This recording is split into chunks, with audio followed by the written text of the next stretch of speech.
JBR Podcast. Wake up and check it out. Where the music and life connects. Let's go. No, we're recording right now.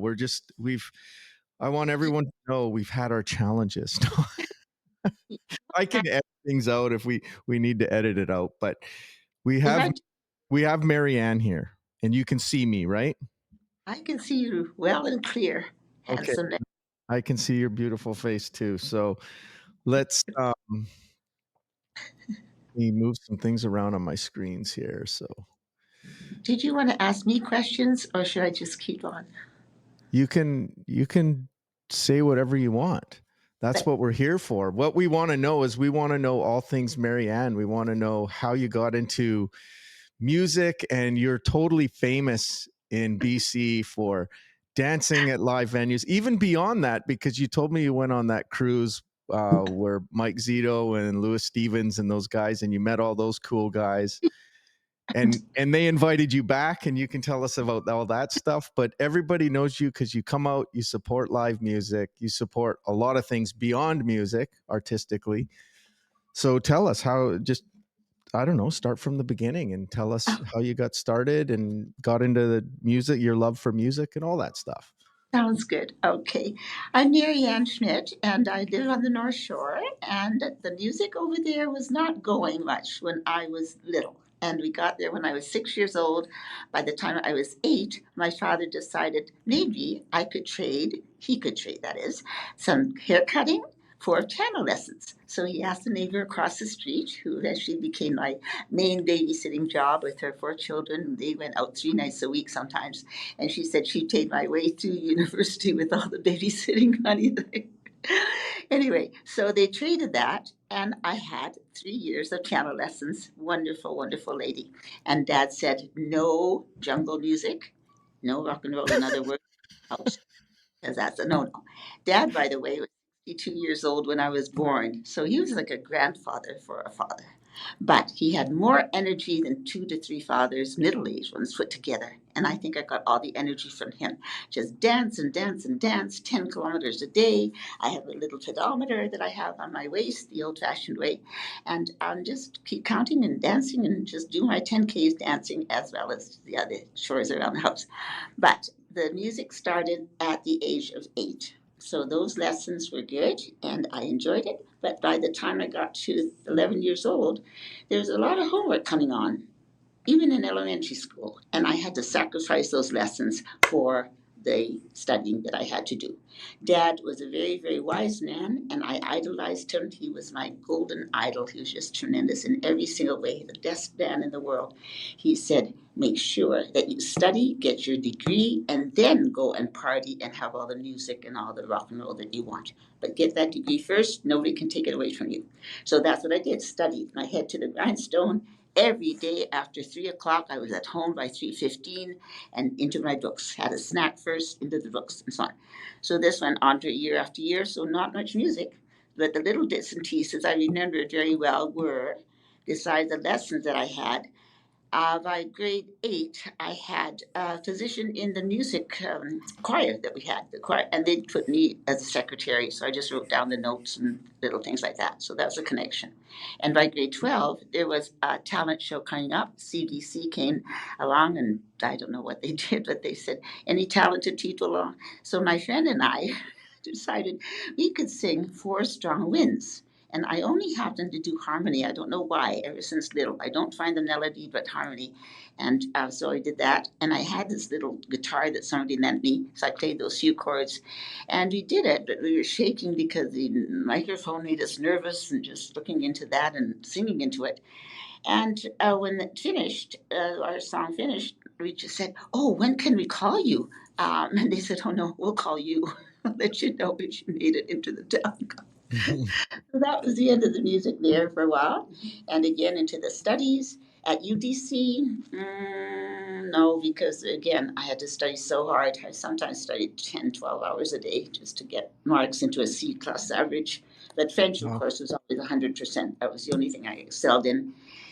The music there, UDC, we had to take an elective. So my choice was not a sport, because I just wasn't into sports. I wasn't athletic. And they said that ballroom dancing is a sport. So naturally, I chose that. And Mr. Vincent, our ballroom teacher, said, when you step on somebody's toes, it's their fault. When he or she steps on your toes, it's your fault. You got them in the way. So that was the end of those lessons for that year. That was music oriented there. And I enjoyed a few of the ballroom steps. But I like the fast tempo I found, so I wasn't into ballroom much and didn't have a partner. And a few times we had the dances at International House at UDC every Friday night. So I was looking at the door, at watching the door, and also we were like wallflowers, all the girls lined up against the wall waiting for the guys to ask us to dance. So a few ballroom dances there, and that was that.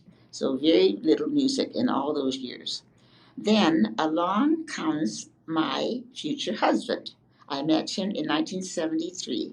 And I would say that's where the music started, the dancing started almost intensely, so intensely that we just bonded right there from the music that we had in common.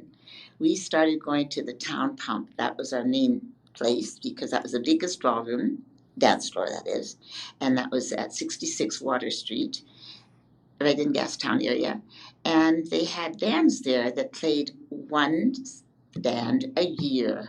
11 months of the same band over and over again, the same songs, varied once in a while, of course. So there we met Peter Tadden and Judy Delone and Bill Cunningham. They were the band called Zipper. And we just couldn't wait. We couldn't wait to get into that door at 9:01. As soon as the doors opened, we were there. And by 9:05 or 9:02 even, we were on the dance floor. And we did that every Friday, every Saturday for quite a few years. And that was a high. You couldn't have asked for a better friend, partner, husband, dancer. Oh, he didn't know how to dance. He came from Greece, but he had a rhythm. So I thought, okay, well, we'll just work it out somehow. So between the two of us, we managed really, really well, and we just were the first ones on and the last ones off. And after a few months, the owner comes along and puts a drink at our table. And he says, "This is for you." And I said, "Oh, what's the occasion?" So my husband had his rum and coke. I had my cranberry juice. And he said, "Because you start the dancing off and you finish it off and you keep going and you never, never stop, you help get the dancers on early in the evening. So therefore, they drink a little bit more and we make a little bit more money. So you helped us. So now we'll help you." So every once in a while, we got a nice free drink. It was just lovely. Oh, I'll never forget. We had so many good bands there. And one of the girls recently, in the last year, she said, "I remember you from the town pump." And I met her at one of the venues or maybe on the street. I can't remember because I don't remember her. She said, "On the balcony, we were looking down, and this is what we saw. We saw you and Nick like a wagon wheel that was rolling because from the bird's eye view, Nick was standing straight and holding my hand, and he just pushed me out with our two arms extended, and I'd be turning around, he'd pull me back in, and then around and around. So we were like the spokes of the wagon wheel as we turned and made a full circle, because I did all the spinning, and he just stood in one spot. He'd move his feet a few inches as you went around. And they said it looked so funny, just like a wagon wheel. Anyway, we had a lot of fun. So I'll let you know that after 8 years into our marriage, that beautiful, beautiful music, dancing, everything else that we did together ended. And I'll have to make that another episode of my story another time because that's a long part of my life that was very, very sad. But the music kept going in my mind and I couldn't stop. I just couldn't get enough of it. I just wanted to do more.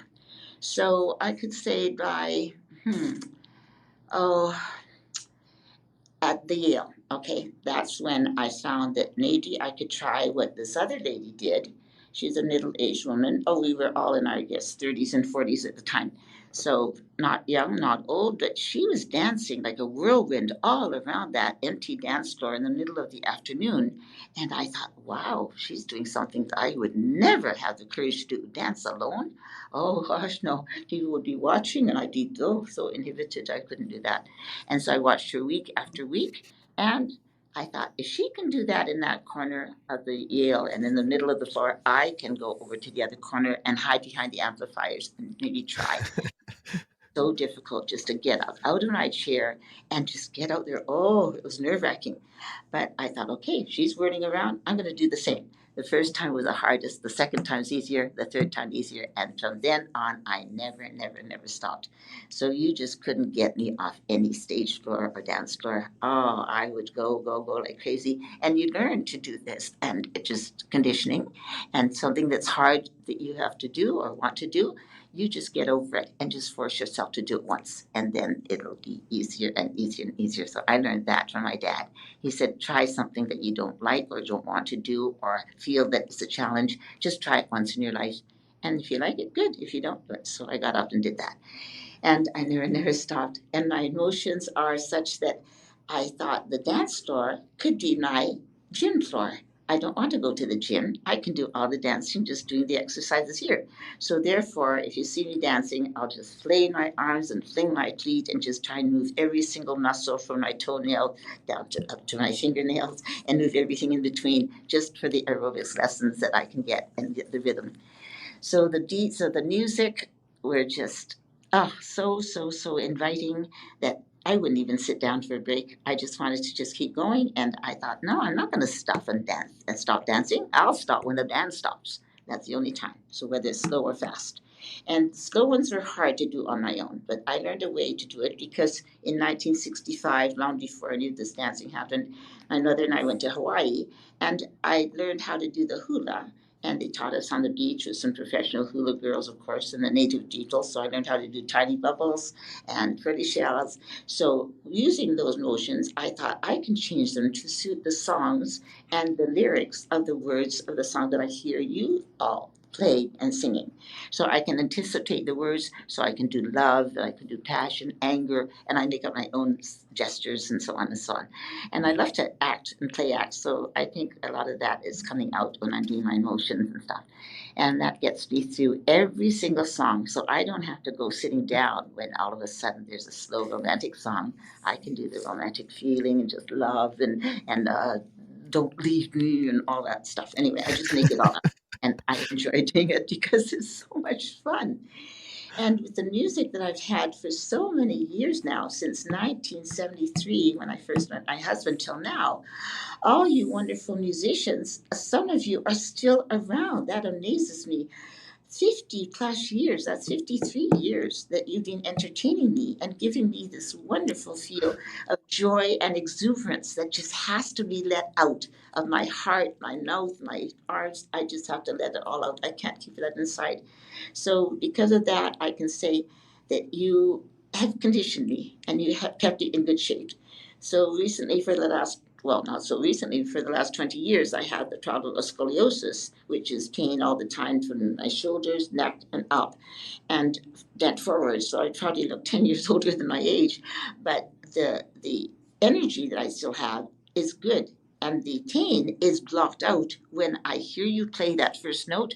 I'm jumping or dancing to that first note, and the pain just disappears. So you are my magicians as well as my healers and my therapists and my physio and my doctors. Who needs a doctor when you've got music live or otherwise that's coming from you all? And I'm grateful to you all so much. I can't thank you enough. So the bands that have followed me and I followed them all these years, 50 years plus, like I said, everyone, I would say from Powdered Blues to Jim Derns to you, James, to Jack Lavin to, oh, ever so many. The list is endless. I have a list of about 452 musicians that I sort of either danced to or not necessarily kept in touch with, from Gary Cano to the more recent ones to Terminal Station. Oh, I don't want to miss anybody else. So and I just think that you have done so much for me that I thought, well, maybe, I don't know how I can give back to you. I just want to keep dancing. And one day I heard about a cruise that a fellow's worker, a co-worker at Rogers Arena, he was a security guard and he was also at DC Place. So we both worked at the two places. And he one day came up to me on a break and said, my parents know you. And I said, oh, from where? He said, oh, from 10 years at the Yale. They see you dancing all the time. So they're going to come to the game, so I'll introduce you to them. So at that point, they told me about this wonderful cruise they've been going on for 27 years called the Sandy Beaches Cruise. And it's Delbert McClinton, a bluesman who's now 83 or 84, putting it on every year. He gets all his friends on board, and they range musicians from all aspects of the musical genre of all types: soul, country, Motown, blues, rock and roll, gospel, rockabilly, jazz, you name it. And so all these musicians will come on board. Sometimes there's 50, sometimes there's 150, and they have 6 stages on the ship. And one is outdoors, the rest are inside the ballrooms all through the ship. And they said for $4,000 or so, get cabin, your food, everything, but it's all music. So you don't have the movies and all the other activities that you find in a normal ship. This is a theme cruise, a musical theme cruise, of course. So they start the dancing, or the music starts around 10:30 in the morning, right through till 4:30 in the morning. And wow, did I get hooked onto that. Man, I decided to go on that cruise after all these years that I'd been told about it. I couldn't go because Rogers Arena. I couldn't take a week off from the January month because if I missed a shift, I'd miss two hockey games, for example, that week that the cruise was doing. And then I'd have to come back and work every shift, and I couldn't do that. So I had to skip quite a few years. But this last year, I finally decided I'm going to go for it because I'm not getting any younger, and I want to go on this cruise that's music only. So I got on board, and oh my goodness, I danced 18 hours a day. Like Wow. a dollar said, 30 kilometers every day. I couldn't stop. I ran from one to another to another stage. And oh, I just had more than my fill, but I still wanted more. I didn't want to go to sleep. I'd come into the room at 7 a.m. and Francis was just getting up at 7 a.m. for breakfast. And I sleep 2 hours and then off I went, got ready for the next. Oh, I'll never forget that as long as I live. And so that was a high in my life, I would say, one of the highlights. And I want to go again. And I don't know, it seems like it's too soon after the last one, which is just 10 months ago. The next one, of course, is in January again. And I do want to go badly. And I have to think to myself, well, I'm not getting that younger, like I say, and maybe by the age of 80, in 3 more years' time, I might not be able to do this. So I better do it now. So the passengers are saying, when are you coming back? When are you coming back? And I said, oh, I don't know. I'm not sure what I'm doing tomorrow, let alone a year from now. And so they said, come back. We need you for inspiration. We need you to feel young again. We want to be like you when we grow up, and so on. And they're already in their 60s. And so this went on and on. And I guess word got around to the organizers. And they've given me a cabin to come back in January. I am so, so, so honored, elated, excited. I cried and cried. And I thought, can I really accept this? This is too good to be true. I can't. And then I thought, oh, I just have to do it. So I'm going to go. I decided I'm going to go again. I mean, dancing for 18 hours a day, what more pleasure could you have? That's I did awesome. beautiful food. I took an ice cream cone maybe off this and here in the bar and drink with juice or something and ran off to dance again. And just no time for anything else except music. And that was one of the best things that I ever did. And I hope that I'll be in good shape to do it again. And if I can give the people the inspiration to just, do the exercise, because they asked what age am I and how can I do this at this age? Why didn't I ever sit down? Why didn't I take a break? Why am I at this stage and all of a sudden at the next stage so quickly, and so on and so on. You just don't want to miss. You can't miss one beat when the music is that good. So that's my excitement coming up in January. That's Now that awesome. let's see, I was going to go back 50 years when I started dancing with my husband. Oh gosh, the places that we went to, there were so many right around the downtown area in Gastown. There was the Savoy, and there was with the Blarney Stone, and then there was next door to the downtown was the Lamplighter. And some of you, my age, my era, would remember some of those places, and some of them have closed down. For example, there was a Soft Rock Cafe on 4th Avenue, Erling Kitts, and I don't know how long it lasted, but I remember that Roy Orbison was coming there. And I decided to walk from my home to Fourth Avenue, I don't know why, just to go and ask him for his autograph. And so I went into the underground parking lot. A white limo comes by slowly, the window rolls down, and he says, "Hello, what are you doing here?" I said, "Oh, I'm just looking for Roy Orbison."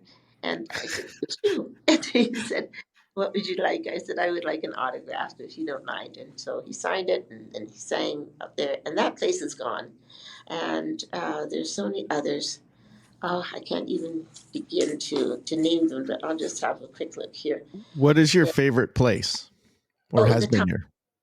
because that's the best memories that I have, because my husband and I were just so involved with the music there. And of course, nowadays, the Admiral is the place where we all go and dance with a big dance floor. And we hang out there on Wednesday nights, so that's great. And oh, with people like Al Foreman and Arson, what more could he want? And all the others that come on a Wednesday. They have Saturday afternoon gigs as well, which I should go to, but they said it's so much fun. And I'm missing out on some of those. But I can't do daytime because I've got so much to do with my garden and helping out seniors in my neighborhood who are not well, and so on and so on. So life is full. And the music that I have in between, for example, at home, I've got all these wonderful CDs that you people have either sold to me or given to me. And I've got stacks and stacks, and I turn them on, and I'm dancing around the house in my kitchen or on the back patio or in the yard and all around. So I don't stop. I just can't get enough of it. It gives me such, like I say, joy, and the exuberance that I have. It just has to be let out. Just let it out, and it feels so good after it. Music is really a healing thing. It's everything. And like I said, it helps with my pain. I just don't even think about it. It's gone. And people like you, James, I think I met you probably between the Admiral and the Yale and the Commodore. I think I would have seen you at the Yale for the first time. I'm not sure. Do you think so? It's been many years, but yeah, it was probably the Yale, somewhere, one of those clubs along Granville Street, I think, is the first time we met.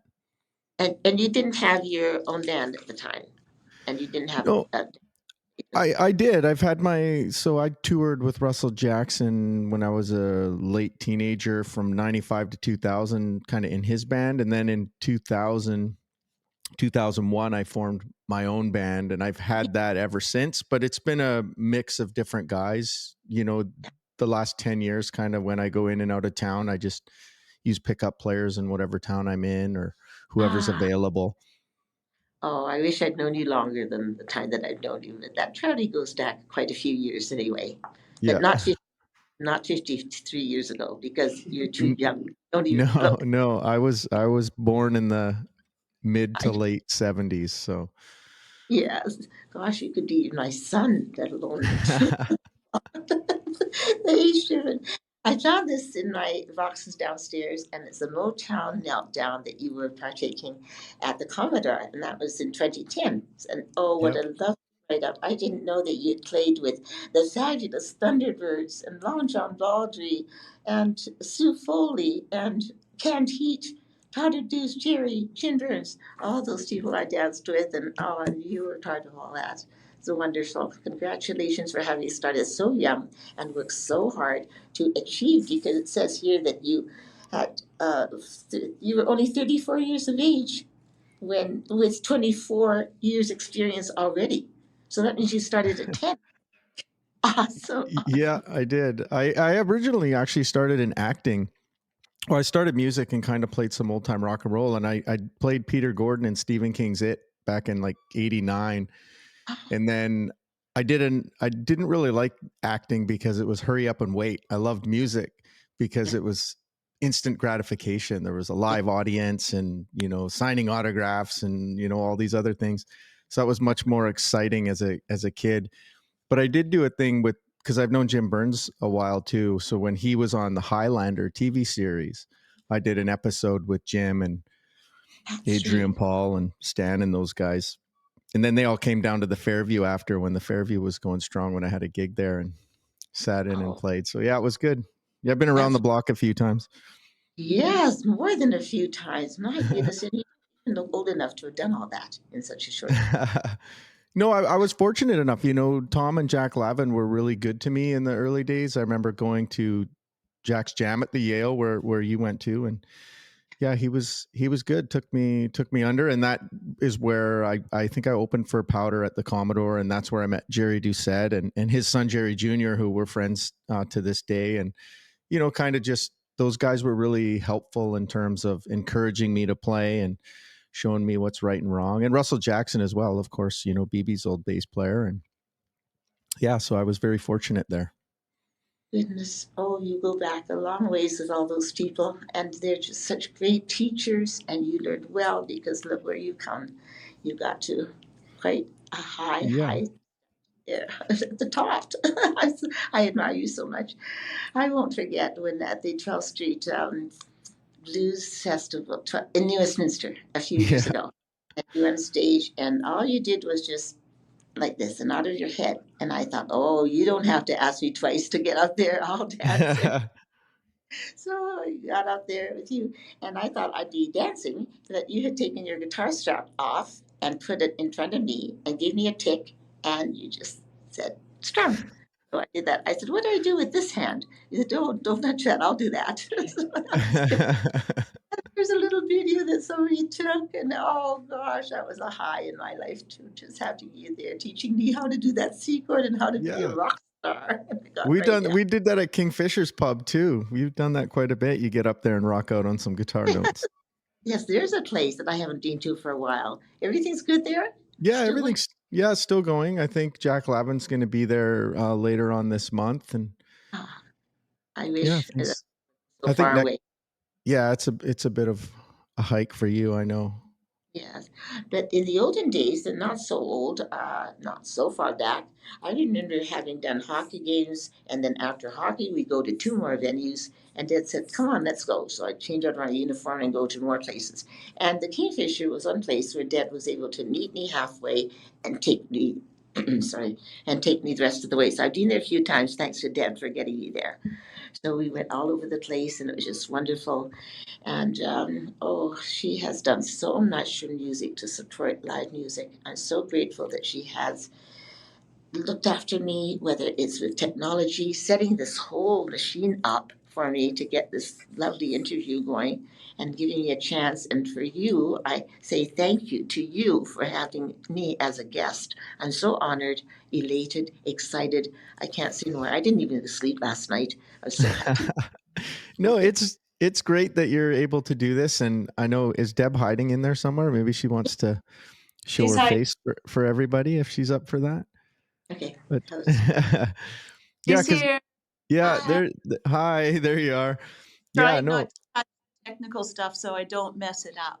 No, it's all good. I can see you're good, so I think we're all good. But no, Marianne, I think it's great that as a musician, and not that I want to speak for other musicians, but I know so many talk so highly of you because we see crowds everywhere we go, but there's very few that stand out in terms of how much you appreciate the music and you dance to it. And that's feedback for a live musician.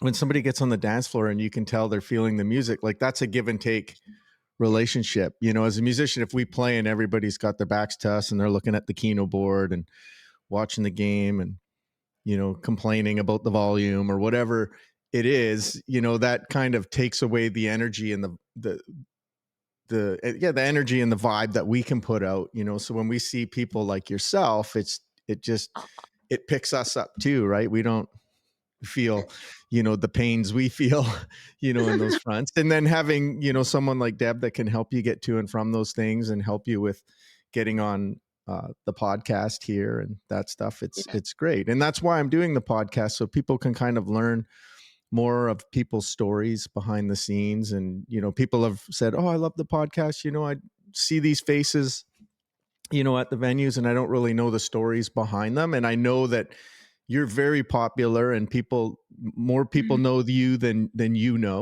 And a lot of people probably wonder what your story is. So when they watch this, they're going to connect with you a lot more. That's very complimentary. So kind of you to say all that. But one hand washes the other. Like my dad would say, we each help each other out. in many ways, more than one. I think you give me so much more than what I could ever give you. And all my life, I just feel I just owe you all so, so, so much. And as far as technology is concerned, I just bring that in for a little bit of the background.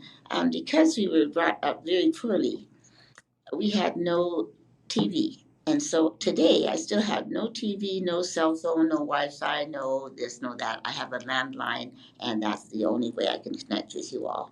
So if there's a way to get to me that is through emailing, my best friend Sheila has my password because somebody said, my nephew actually mentioned 20 years ago, you got to get with it. You got to have an email address, especially when you're going to work overseas at the World's Fair. And at that time, it was 1992. And he said, we have to connect with you. So somehow he set something up. And I didn't know what it was all about, but that's when the email on my site started. And Dad has put out a Facebook page for me. And that probably goes back 10 years, right? Oh my goodness, she thought if I knew all these people, all these musicians, and I just got to be out there because I'm dancing with them. And so she would take a picture of me with them or them and whatever. And then I said, I don't know what Facebook is all about. But she said, don't worry. I promise you, no dirty words and no dirty pictures. I don't remember saying that. Yeah, you did. Just the no dirty words.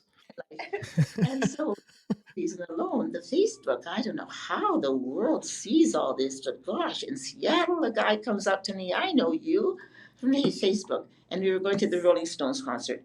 And another one said, oh, yes, I know you. You are in the Tom Larshide section of my group, looking over us all the time, watching that we don't do anything wrong at the hockey games and throwing things or swearing or pouring beer all over. And you're always controlling us with a good firm hand, but at the same time, you're always dancing and moving to the music. So they know me, all this stuff. And I thought, gosh, I feel so embarrassed many times, hundreds of times when they know me and I don't know them. And another reason for that is I'm chasing the stage. I'd like to be front center if I can. And just watching all of you strum, play, move your feet to the beat, hands, fingers. I just want to watch you because then I can change my beat to whatever you're going to be saying or singing or doing. So I'm watching you, and at the same time, I'm changing my movements. And so I'm learning from that. And I just want to be right up there. So that's why I don't see anybody behind me. I don't see anybody to the side of me. I'm just focusing on you musicians. And that's the way I've been. So many people will say, we see you dancing. And one fellow said, oh gosh, I see you dancing for years and years and years at the Yale. And so on and so on. So I could go on forever with that. But it's been so, so, so much fun. And I was going to say about the technology. Yes. So I can get into this library of mine, my local library, and there they actually very patiently taught me how to type, do the email, and I can actually send an email. And now that I've got 3,000 odd contacts, because anytime I meet somebody, I'll just ask them for the email, and this way I can keep in touch with them if they want to be that way. And I might not go to the library more than 2 or 3 times a year, but at least I know that, there's somebody out there that, I can talk to her. And I said, always use my landline if possible, and so on. So because of this technology, I'll go into the next step. These musicians that I've known, not personally, like I said, but those hundreds and hundreds that have been entertaining me so much, I need a list of them. So when I turned 60, 70, 17 years ago, I decided I don't want another birthday party with my friends and family. I want to do something for someone else. So at that point, I said, would you guys be able to help me, like have a jam session or something for my birthday and do 2 or 3 songs? And then I'd take another 2 or 3 and then ask them, and another group. And eventually it worked out. So 60 musicians came and we did a jam on my 60th birthday. And in those days, I also had silent auction. I had areas for food for the bands. I had so much energy then. And now we don't do so much of that anymore. We just do the benefit. So I decided to do it for charity. And when I turned 60, my mother had just passed away. So I thought, okay, the first charity is Alzheimer's, as she passed away from that. So for 6 years we did that, and all these wonderful musicians contributed their time, U2 and all the others, their time and their talent to do this jam. and it would turn out into 5 or 6 hours, sometimes 4 or 5 hours of music. And everybody would come in, and I tell them what the donation would be for, and if they can contribute little or a lot, doesn't matter, or just come and enjoy the music. So we've raised from now until now over 10 different charities about $92,000. So when we had the silent auction, the sheets were all labeled with the items and so on and so on. And I noticed this lady that was standing close by and just sort of straightening out the sheets and just watching over it. And that was Deb. She just took it upon herself to just sort of, watch over things. And she runs a lot of things, shows from this and that, and her work, her job. So she knows what she's doing, and she's in charge. No matter where she is, she's in charge, and she does such a good job. So I just watched her for a bit, and I thought, how nice of her to put those sheets together and to label them to make sure that nobody switches the prizes or takes any of the gifts or whatever. And that from then on, she became my friend, and she helped me with all these benefits that we've been doing. Without her, I don't know what I would do. You would never get to 92,000. So I owe her a We're lot. aiming for 100, right? Yes, 100,000 by my 80th. Very good. So in 3 years. So hopefully this year I would like to do service dogs, because they helped Jeff Healy. They helped blind musicians or whoever's disabled in any other way. And I thought that'd be something different to do that maybe this year. So around my birthday time is the benefit that I do, and that's around April the 1st. So usually it's at the Admiral the last few years, because too bad the Yale closed down for the live music that we had, and I guess I'm not so much in the country. That it's okay, but that's not where we go and dance, unfortunately. And because that was the best venue. My favorite venue is the Yale, by the way, since you asked before. And it would be a good time now to invite any musicians to come to that birthday and volunteer their time. Good time. That would be great. And I was afraid to from the beginning to volunteer their time, because I thought, oh gosh, I've got to pay them. And I said, would you be able to just volunteer 2 or 3 songs? And they said, look, you've been with us for 50 plus years. Now you helped us. Now we helped you.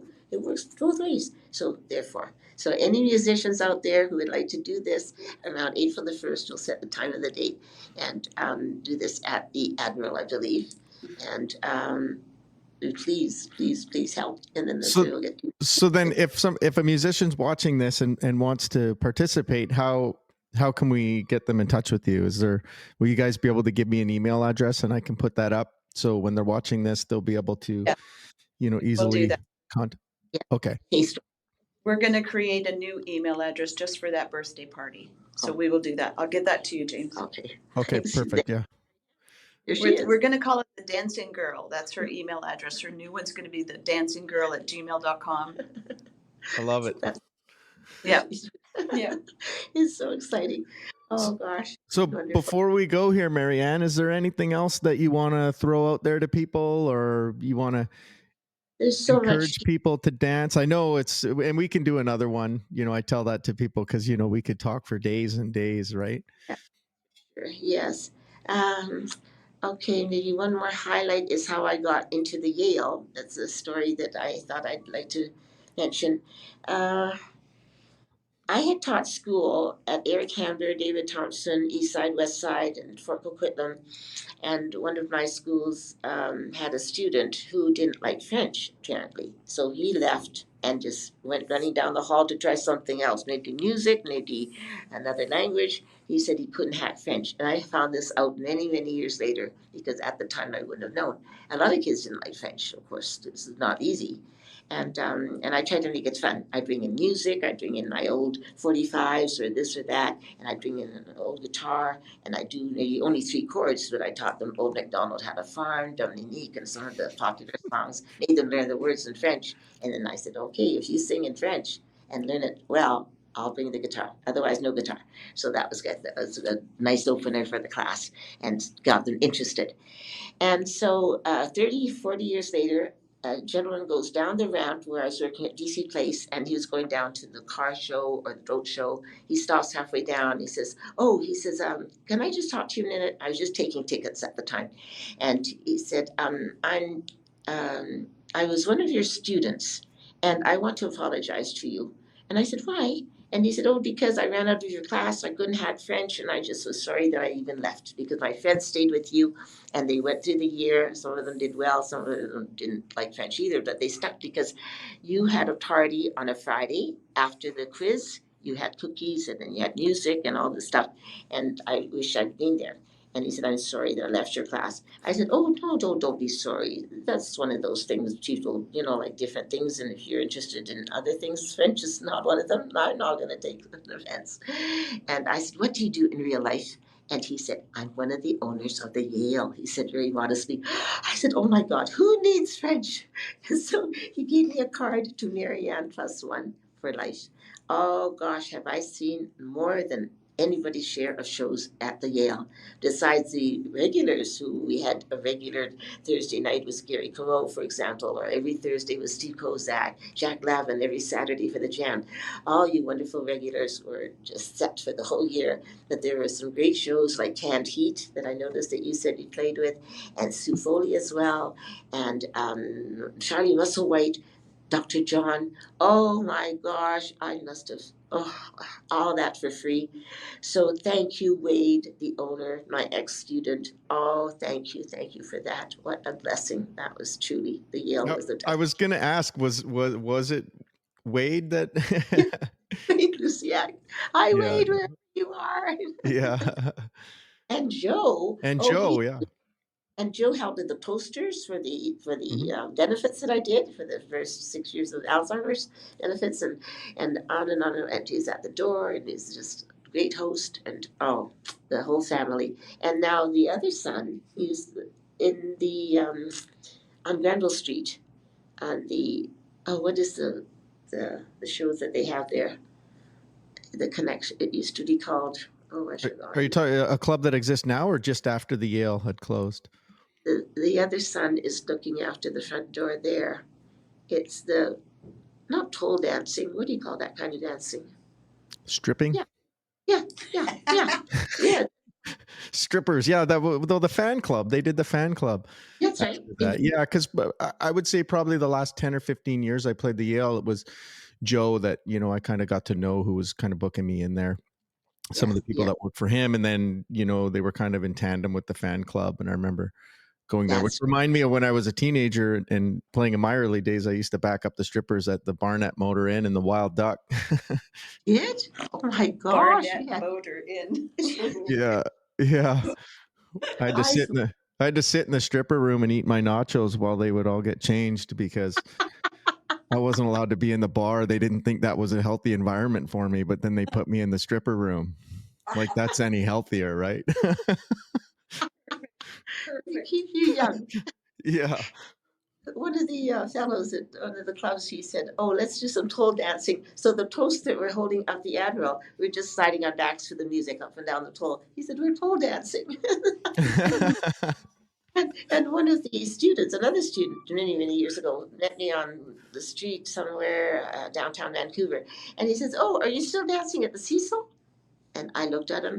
And every class that I stay with, I would tell them a story, whether it's like my travels that I did around the world. I've been around the world twice, and there are a lot of World's Fairs I worked at with lots of music. And that's another episode of my story, and maybe at a future date to tell you about those and the music involved. And I said, did I tell you stories? He said, yeah, one of the stories, you were dancing at the Cecil. I said, I don't think I said the Cecil. And I said the Yale, because that's where I went every weekend and during the week, sometimes 3 or 4 times a week. And I tell them what I did the night before. I said, oh, it's at the Yale dancing away. And they said, how'd you get up so early to start class? And so on and on it goes. And I said, did you really picture your teacher sliding up and down the half-dressed, doing that? And he says, oh, I'm not a judge of anything or anybody. He said, anything goes. I have an idea. For your 80th, when you do a big party, we'll bring in a stripper pole. You see, I'm so old-fashioned. I don't know if I can. We'll put it on. We'll just, everybody can do a little set. Like, I can't remember what show it was where they'd have like one dancer would go and all the people would be on the side. We could just, do one of those old, like Soul Train, I think is what I'm thinking of. We could do like a Soul Train stripper pole edition. Well, for on my Marianne's 80th. Dancing girl will have a whole new meaning. The dancing girl, yeah, totally. on my 34th, I remember so well. The friend that I had then, unfortunately passed away. She gave me for my 34th birthday a Chippendale show ticket. Oh my goodness! I said I don't know what they are or who they are, but she said, "Oh, you'll like them." And oh, I really, really was old fashioned and still am. I couldn't look. I had just teeth between my eyes like this, and That's still looking. my eyes closed. Fingers were turned. And she's, Marianne, look, don't waste the ticket. She gave you a jab in the eye. Look. And this is too much for me. And then she asked one of them to give me a kiss. I said, don't. She said, which one do you like? I'll bring him over and give you a kiss for your birthday. Anyway, he gave me a peck on my shoulder. And I said, oh, I'm just so shy. And she's never washed it again. Yes. But I'm very, very shy when it comes to things like that, because in our house, not one 4-letter word was spoken, and no swearing, no this, no that. Oh boy. But I didn't know the difference, because not knowing is innocence is what's the word? Innocence is bliss. Yes. If you don't know something and you don't know about it, it's okay, because you don't know the difference and you don't have a basis of comparison. So we were ignorant of a lot of things in our house at the time, and I'm still a little old-fashioned in some ways. I think that's Nothing wrong with that. No. So the stripper idea, I might take a peek. Well, people can leave their clothes on. We'll just have a pole there, and everybody can, show off their moves. James. Whoa. What's that? Sorry? But if you're the stripper. No, I'll be the entertainment. Well, not the different entertainment. I'll be the music for the stripper. Okay. I got 2 left feet. I don't know how to dance. Oh, she's turning red now. It makes me feel young, because I don't feel like I'm 77. I just feel like I'm 27 inside. It just feels good just to be alive. I'm so happy. That's amazing. Well, I thank you for taking the time and trucking through the technical aspects of getting this going, because it's all like remote. So for those watching, sometimes we have a few technical difficulties and whatnot. But again, I thank you, Marianne, for being here, and I hope to see you in person soon, and Deb, you as well. So definitely count me in for any of the fundraisers you're doing. If I'm in town, I'll definitely come out there and support. Thank you, James. Thank you so much for this wonderful, wonderful hour. An honor. Hope to see you soon. Thank you. We will see you guys soon. You take care. You too. Thank you. Okay.